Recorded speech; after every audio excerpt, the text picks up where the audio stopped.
आज हम याद कर रहे हैं सिख धर्म के प्रेरक संस्थापक गुरु नानक देव जी को, जिनका जीवन मानवता, समानता और भाईचारे का प्रतीक है।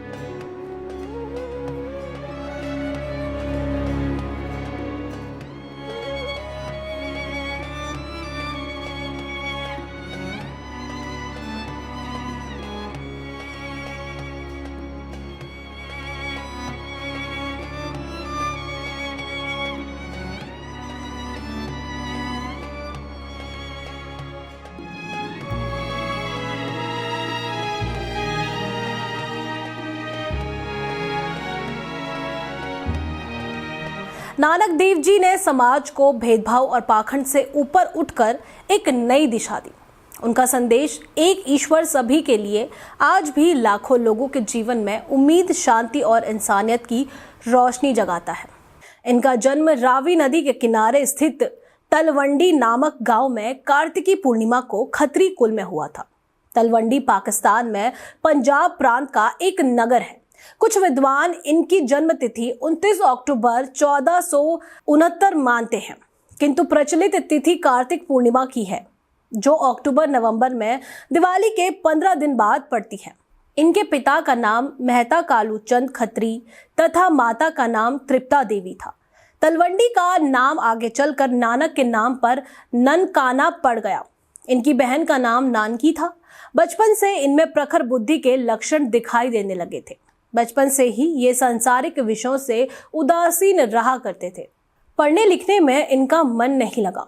7 से 8 साल की उम्र में स्कूल छूट गया, क्योंकि भगवत प्राप्ति के संबंध में इनके प्रश्नों के आगे अध्यापक ने हार मान ली थी तथा वे इन्हें ससम्मान घर छोड़ आए।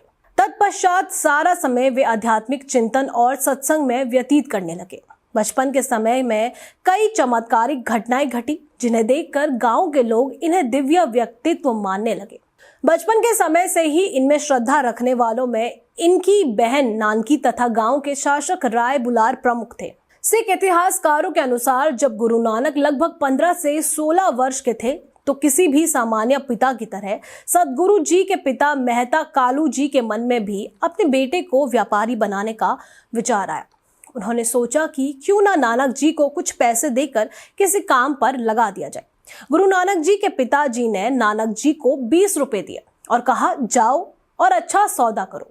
नानक जी अपने साथियों के साथ व्यापार करने चुराहा काना चले गए। जब गुरु जी व्यापार करने जा रहे थे तो रास्ते में उन्हें संतों का एक समूह मिला। संतों ने बताया कि वे कई दिनों से भूखे हैं। गुरु नानक जी ने अपने पिता से मिले पैसों से संतों की मदद करने का फैसला लिया। नानक जी ने अपनी जेब से पैसे निकाले और संतों को देने लगे। ये देखकर संतों ने कहा कि उन्हें पैसे नहीं चाहिए, बल्कि वे भूखे हैं, उन्हें अपनी भूख मिटाने के लिए भोजन चाहिए। नानक जी ने अपने साथियों की मदद से उस धन से भोजन लाकर संतों को परोसा। सदगुरु नानक ने इसे सच्चा सौदा कहा। इनका विवाह बालपन में 16 वर्ष की आयु में सुलखनी से हुआ था। 32 वर्ष की अवस्था में इनके प्रथम पुत्र श्रीचंद का जन्म हुआ। 4 वर्ष पश्चात दूसरे पुत्र लखीमदास का जन्म हुआ। शादी के 20 वर्ष की आयु में वे सुल्तानपुर चले गए, जहां उन्होंने कई वर्षों तक एक अनाज भंडार में काम किया। ऐसा माना जाता है कि लगभग 30 वर्ष की आयु में नानक को एक दिव्य अनुभूति हुई थी। प्रतिदिन सूर्योदय से पहले वो काली नदी में स्नान करने जाते। उसके साथ उनके गायक और जीवन भर का साथी मर्दाना भी होता था। एक दिन मर्दाना को आश्चर्य हुआ जब नानक नदी में कूदे, लेकिन ऊपर नहीं आए। मर्दाना इंतजार करता रहा और फिर मदद मांगने के लिए शहर की ओर दौड़ा। सभी को लगा कि नानक या तो डूब गए हैं या उफनती नदी में बह गए हैं। जब वहां के नवाब को घटना की जानकारी मिली तो वे तुरंत घटना स्थल पर पहुंचे और मछुआरों से नानक को खोजने के लिए नदी में जाल डालने को कहा। सभी प्रयास विफल रहे। फिर चौथे दिन अचानक नानक शहर में आ प्रकट हुए। मर्दाना ने राहत की सांस ली और उनके मित्रों और रिश्तेदारों में खूब खुशी का माहौल छा गया। लेकिन अब नानक पूरी तरह बदल चुके थे। उनका चेहरा दमक रहा था और उनकी आंखों में दिव्य प्रकाश था। नानक की वापसी की खबर फैलते ही लोग वहां उमड़ने लगे। उन्होंने उनसे पूछा कि वे कहाँ थे, लेकिन नानक चुप रहे। लोगों ने कहा कि वे कई दिनों तक पानी में थे, इसीलिए उनका दिमाग खराब हो गया था। लेकिन नानक ने कोई जवाब नहीं दिया। एक दिन बीतने के बाद न कोई हिंदू न कोई मुसलमान का संदेश दिया और एक ओंकार का मूल मंत्र दिया, जिससे सिख धर्म की नींव पड़ी। नानक जी की तत्कालीन राजनीतिक, धार्मिक और सामाजिक स्थितियों पर नजर डाले तो बहुत सी विसंगतियां थी जो समाज में मतभेद डाल रही थी। जिस समय सिख धर्म की स्थापना हुई उस समय धार्मिक संकीर्णता बहुत ज्यादा थी। नानक जी ने सर्व महान सत्य सत्ता की पूजा का सिद्धांत प्रतिपादित किया। सिख का शाब्दिक अर्थ होता है शिष्य, अर्थात सिख ईश्वर के शिष्य है। सिख परंपरा के अनुसार सिख धर्म की स्थापना गुरु नानक द्वारा की गई थी और बाद में 9 अन्य गुरुओं ने इसका नेतृत्व किया। सिख धर्म के 3 कर्तव्य हैं: नाम जपना, कीरत करना, वंड छकना। इसके साथ 5 दोष भी हैं: लोभ, मोह, अहंकार, काम और क्रोध। सिख धर्म सभी जातियों के लिए खुला हुआ था। ये जातियों से मुक्त धर्म है।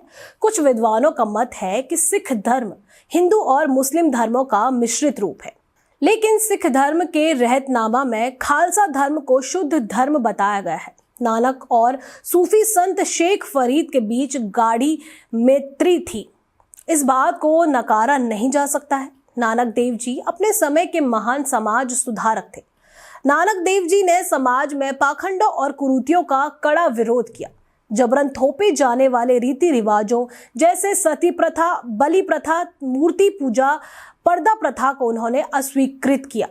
वे जबरन धर्मांतरण के भी सख्त खिलाफ थे। उनका मानना था कि सभी प्राणी एक समान है और कोई छोटा बड़ा नहीं है। सभी लोगों को अपने अनुरूप जीवन जीना चाहिए। नानक जी ने मनुष्य की एकता पर जोर दिया, क्योंकि एकता में बहुत शक्ति होती है। उन्होंने छोटे बड़े का भेद मिटाने के लिए लंगर की शुरुआत की थी। लंगर शब्द को निरंकारी दृष्टिकोण से लिया गया है। लंगर में सभी लोग एक ही स्थान पर बैठकर भोजन करते हैं। लंगर प्रथा पूरी तरह से समानता के सिद्धांत पर आधारित है, जो कि आज भी समाज के विभाजित खाई को भरती है। सत्य की खोज में गुरु नानक ने अपने शिष्यों के साथ देश विदेश की यात्राएं की थी। गुरु नानक ने भारत की चारों दिशाओं में सभी प्रमुख स्थानों की यात्राएं की और अंत में ईरान, अफगानिस्तान, अरब और इराक की यात्रा की थी।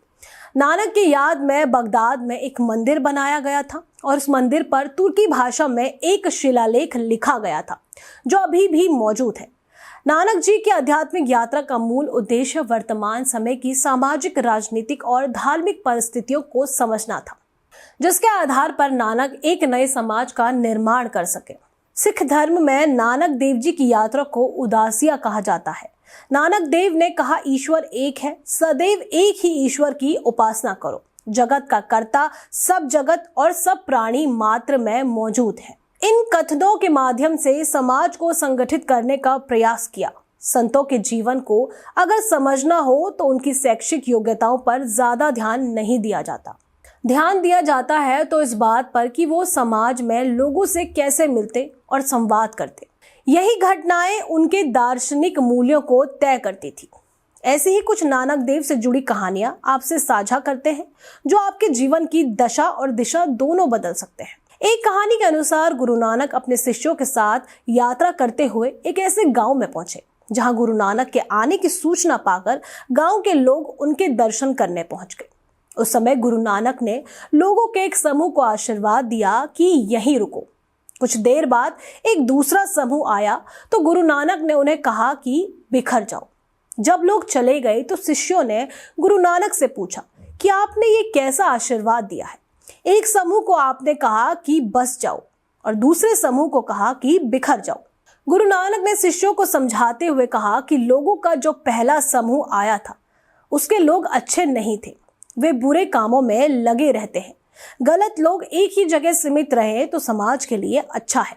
बुराई एक जगह रहेगी तो समाज में नहीं फैलेगी। इसीलिए मैंने उन्हें यही बस जाने का आशीर्वाद दिया। गुरु नानक ने आगे कहा कि जो लोग दूसरे समूह में आए थे वे सभी बहुत अच्छे थे, संस्कारी थे, दानी थे। इसीलिए मैंने उन्हें बिखर जाने का आशीर्वाद दिया, ताकि वे जहां जाएंगे अपनी अच्छाई फैलाएंगे और समाज का भला करेंगे। एक अन्य अवधारणा के अनुसार गुरु नानक अपने शिष्यों के साथ अक्सर यात्रा किया करते थे। यात्रा के दिनों में वो अलग अलग गांव में ठहरते थे। इस दौरान नानक जी अपने शिष्यों को और अन्य लोगों को उपदेश दिया करते थे।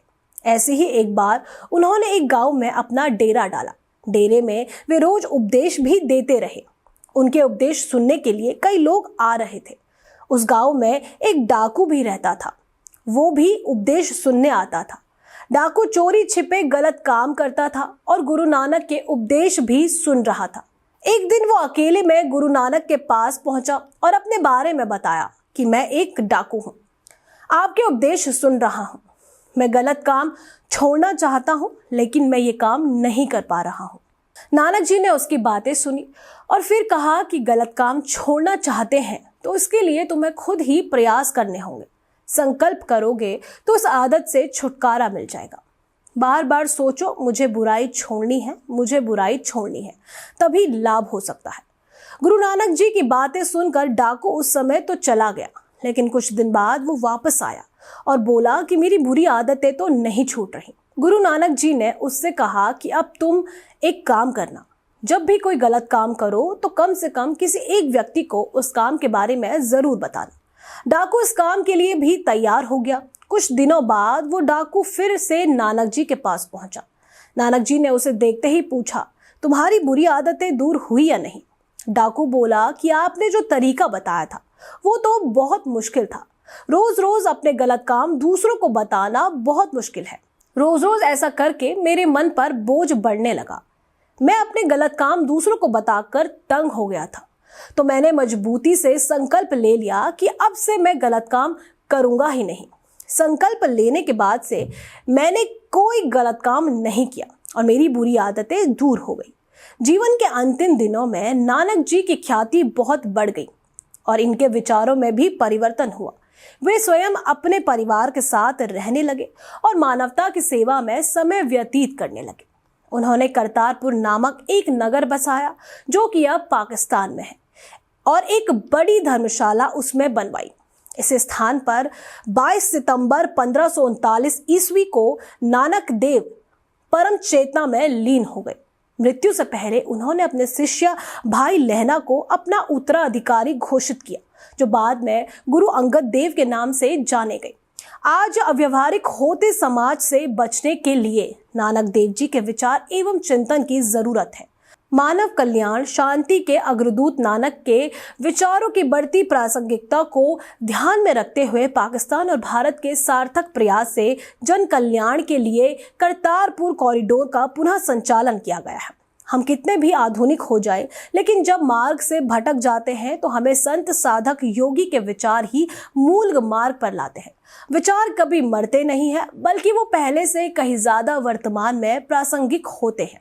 ऐसे ही गुरु नानक जी की प्रासंगिकता आज भी उतनी है जितनी पहले थी। ऐसी ही जानकारी के लिए बने रहिए हमारे साथ।